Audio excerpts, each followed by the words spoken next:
ನಮಸ್ತೆ ಎಲ್ರಿಗೂ, ಹೇಗಿದ್ದೀರಿ ಎಲ್ಲರೂ? ನಾನು ನಿಮ್ಮ Vijayalakshmi. Welcome back to my YouTube channel food for good. ನಾನಿವತ್ತು ಮಾಡ್ತಾ ಇದ್ದೀನಿ ಪನ್ನೀರ್ ಬಟರ್ ಮಸಾಲ. ಬನ್ನಿ ಹೇಗೆ ಮಾಡೋದು ಅಂತ ನೋಡ್ಕೊಂಬರೋಣ. ಅದಕ್ಕೂ ಮೊದಲು ನಮ್ಮ ಚಾನಲ್ನ ಸಬ್ಸ್ಕ್ರೈಬ್ ಮಾಡೋದನ್ನ ಮರಿಬೇಡಿ. ನಾನಿವತ್ತು 200 ಗ್ರಾಮ್ಸ್ನಷ್ಟು ಪನ್ನೀರನ್ನ ತೊಗೊಂಡಿದ್ದೀನಿ. ಇದು ನಾನು ಮನೇಲೇ ಮಾಡಿಟ್ಕೊಂಡಿರೋಂಥದ್ದು. 1 ಲೀಟ್ರ್ ಹಾಲಲ್ಲಿ ಮಾಡಿಟ್ಕೊಂಡಿರೋಂತಹ ಪನ್ನೀರಿದು. ಈ ಪನ್ನೀರ್ ಹೇಗೆ ಮಾಡೋದು ಅಂತ ನಾನು ನೆಕ್ಸ್ಟ್ ವಿಡಿಯೋದಲ್ಲಿ ತೋರಿಸ್ಕೊಡ್ತೀನಿ. ಇವಾಗ ಈ ಪನ್ನೀರನ್ನ ಕಟ್ ಮಾಡ್ಕೊಳ್ತಾ ಇದ್ದೀನಿ. ನೋಡಿ, ಎಷ್ಟೆಷ್ಟು ದೊಡ್ಡ ಪೀಸ್ಗಳಾಗಿ ಕಟ್ ಮಾಡ್ಕೊಳ್ತೀನಿ. ಇನ್ನೂ ಸ್ವಲ್ಪ ಚಿಕ್ಕದು ಬೇಕಿದ್ರೆ ನೀವು ಕಟ್ ಮಾಡ್ಕೊಳ್ಬೋದು. ಎಲ್ಲದನ್ನು ಕಟ್ ಮಾಡಿ ಇಟ್ಕೊಳ್ತಾ ಇದ್ದೀನಿ. ನೋಡಿ, ಮನೇಲೇ ಮಾಡ್ಕೊಂಡಿದ್ದಾದರೂ ಎಷ್ಟು ಚೆನ್ನಾಗಿ ಬಂದಿದೆ ಅಂತ. ಇದೇ ರೀತಿ ಪನ್ನೀರನ್ನ ನಾವು ಮನೇಲೇ ರೆಡಿ ಮಾಡ್ಕೊಳ್ಬೋದು. ನಾನು ಹೇಗೆ ಮಾಡೋದು ಅಂತ ತೋರಿಸ್ಕೊಡ್ತೀನಿ.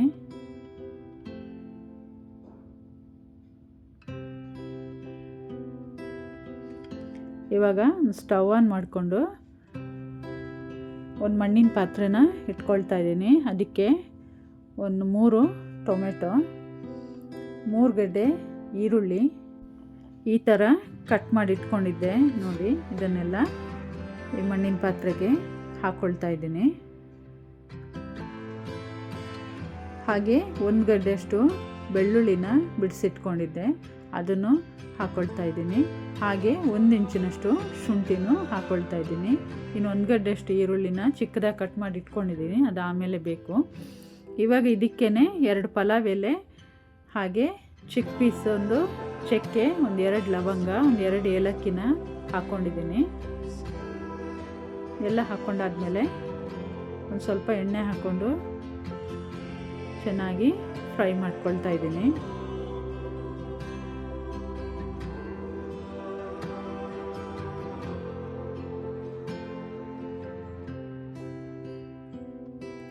ನೋಡಿ, ಇದೇ ರೀತಿ ಒಂದು 2 ರಿಂದ 3 ನಿಮಿಷ ಫ್ರೈ ಮಾಡ್ಕೊಂಡಾದ್ಮೇಲೆ ಒಂದು ಹಿಡಿಯಷ್ಟು ಕೊತ್ತಂಬರಿ ಸೊಪ್ಪನ್ನು ಇದಕ್ಕೆ ಹಾಕ್ಕೊಳ್ತಾ ಇದ್ದೀನಿ.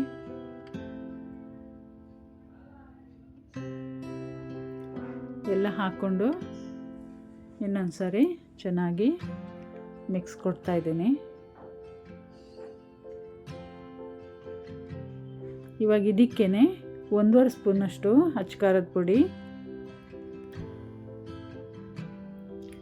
ಹಾಗೆ 1 ಸ್ಪೂನ್ನಷ್ಟು ಮಸಾಲೆ ಪುಡಿ. ಇದು ನಾನು ಮನೇಲಿ ಮಾಡಿ ಇಟ್ಕೊಂಡಿರೋ ಅಂಥದ್ದು. ಇದರಲ್ಲಿ ಧನಿಯಾ, ಜೀರಿಗೆ, ಮೆಂತ್ಯ ಹಾಗೂ ಚಕ್ಕೆ ಲವಂಗ ಎಲ್ಲದನ್ನು ಹಾಕಿ ಪುಡಿ ಮಾಡಿ ಇಟ್ಕೊಂಡಿರೋ ಅಂಥದ್ದು. ಅದನ್ನು 1 ಸ್ಪೂನ್ ಹಾಕ್ಕೊಂಡೆ. ಹಾಗೆ ಅರ್ಧ ಸ್ಪೂನಷ್ಟು ಅರಿಶಿನದ ಪುಡಿ ಹಾಕ್ಕೊಂಡೆ. ಹಾಗೆ 1 ಸ್ಪೂನಷ್ಟು ಧನಿಯಾ ಪುಡಿನೂ ಹಾಕ್ಕೊಂಡು ಚೆನ್ನಾಗಿ ಮಿಕ್ಸ್ ಮಾಡ್ಕೊಳ್ತಾ ಇದ್ದೀನಿ. ಇದನ್ನ ಸಿಮ್ಮಲ್ಲಿ ಇಟ್ಕೊಂಡು 1 ನಿಮಿಷ ಫ್ರೈ ಮಾಡಿಕೊಂಡ್ರೆ ಸಾಕು. ಸ್ಟವ್ ಆಫ್ ಮಾಡಿಕೊಂಡು ಇದನ್ನು ತಣ್ಣಗಾಗಿ ಇಟ್ಕೊಳ್ತೀನಿ. ನೋಡಿ, ಒಂದು ತಟ್ಟೆಗೆ ತಣ್ಣಗಾಗಕ್ಕೆ ಇಟ್ಕೊಂಡಿದ್ದೆ, ತಣ್ಣಗಾಗಿದೆ. ಇವಾಗ ಒಂದು ಮಿಕ್ಸಿ ಜಾರ್ ತೊಗೊಂಡು ಇದನ್ನೆಲ್ಲ ಮಿಕ್ಸಿ ಜಾರ್ಗೆ ಹಾಕ್ಕೊಂಡು ರುಬ್ಕೊಳ್ತಾ ಇದ್ದೀನಿ. ಒಂದು ಅರ್ಧ ಗ್ಲಾಸ್ ನೀರು ಹಾಕಿ ರುಬ್ಕೊಂಬರೋಣ. ನೋಡಿ, ಇಷ್ಟು ನುಣ್ಣಗೆ ರುಬ್ಕೊಂಡಿದ್ದೀನಿ. ಇವಾಗ ಇದಕ್ಕೆ ನಾನು 10 ರಿಂದ 15 ಗೋಡಂಬಿನ ನೆನೆಸಿಟ್ಕೊಂಡಿದ್ದೆ, ಅದನ್ನು ಅದಕ್ಕೆ ಹಾಕ್ಕೊಂಡು ನುಣ್ಣಗೆ ರುಬ್ಕೊಂಬರ್ತೀನಿ.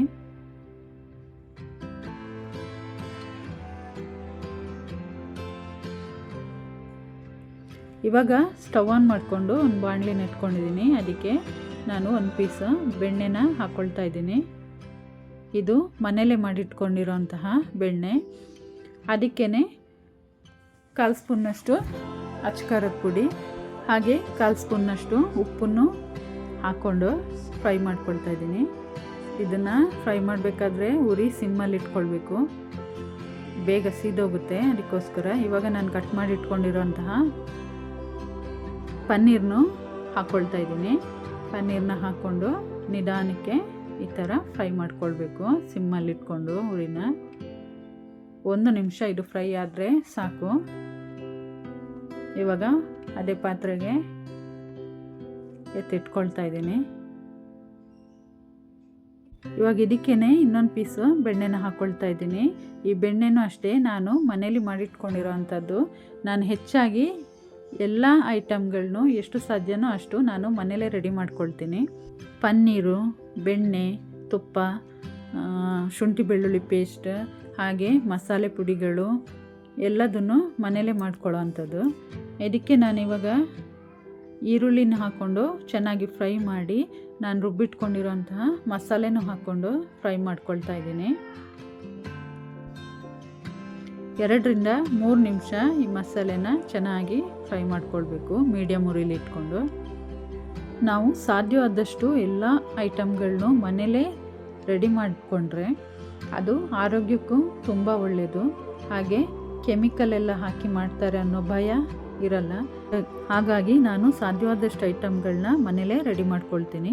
ಇವಾಗ ಇದಕ್ಕೆ ಅರ್ಧ ಕಪ್ನಷ್ಟು ಮೊಸರನ್ನ ಹಾಕ್ಕೊಂಡು ಮಿಕ್ಸ್ ಮಾಡ್ಕೊಳ್ತಾ ಇದ್ದೀನಿ. ಇವಾಗ ನಾನು ಕುಕ್ಕರಲ್ಲಿ 2 ಹಿಡಿಯಷ್ಟು ಬಟಾಣಿನ ನೆನೆಸಿ ಬೇಯಿಸಿಟ್ಕೊಂಡಿದ್ದೆ, ಉಪ್ಪು ಹಾಕಿ ಬೇಯಿಸಿಟ್ಕೊಂಡಿದ್ದೆ, ಅದನ್ನು ಹಾಕ್ಕೊಳ್ತಾ ಇದ್ದೀನಿ. ಇದು ಆಪ್ಷನಲ್, ನಿಮ್ಗೆ ಬೇಕಿದ್ದರೆ ಮಾತ್ರ ಹಾಕ್ಕೊಳ್ಬೋದು, ಇಲ್ಲಾಂದರೆ ಸ್ಕಿಪ್ ಮಾಡ್ಬೋದು. ಅದನ್ನು ಹಾಕ್ಕೊಂಡು 1-2 ನಿಮಿಷ ಹಂಗೆ ಕುದಿಯೋಕೆ ಇಡ್ತೀನಿ.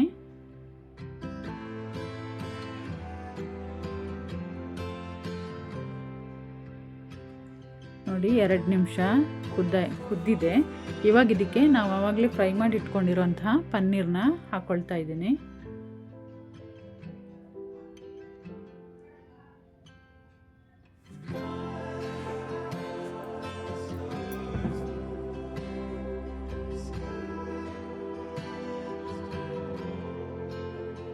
ಎಲ್ಲ ಪನ್ನೀರ್ನು ಹಾಕ್ಕೊಂಡಾದ್ಮೇಲೆ ಒಂದ್ಸರಿ ನಿಧಾನಕ್ಕೆ ಮಿಕ್ಸ್ ಕೊಡೋಣ.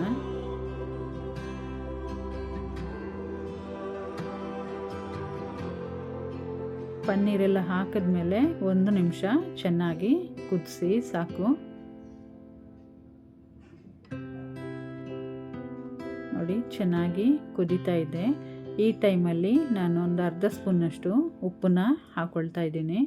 ಯಾಕಂದರೆ ಆವಾಗಲೇ 2 ಸರಿ ಉಪ್ಪು ಹಾಕ್ಕೊಂಡಿದ್ದೀನಿ. ಒಂದು ಸರಿ ಪನ್ನೀರನ್ನ ಫ್ರೈ ಮಾಡಬೇಕಾದ್ರೆ, ಇನ್ನೊಂದು ಸರಿ ಬಟಾಣಿ ಬೇಯಿಸಬೇಕಾದ್ರೆ ಸ್ವಲ್ಪ ಉಪ್ಪು ಹಾಕ್ಕೊಂಡಿದ್ದೀನಿ. ಹಾಗಾಗಿ ಈ ಟೈಮಲ್ಲಿ ಅರ್ಧ ಸ್ಪೂನಷ್ಟು ಮಾತ್ರ ಉಪ್ಪು ಹಾಕ್ಕೊಂಡು ಇವಾಗ ಚೆನ್ನಾಗಿ ಕುದಿಸ್ತಾ ಇದ್ದೀನಿ. ನೋಡಿ ಸಾಕು, ಸ್ಟವ್ ಆಫ್ ಮಾಡ್ಕೊಳ್ತಾ ಇದ್ದೀನಿ.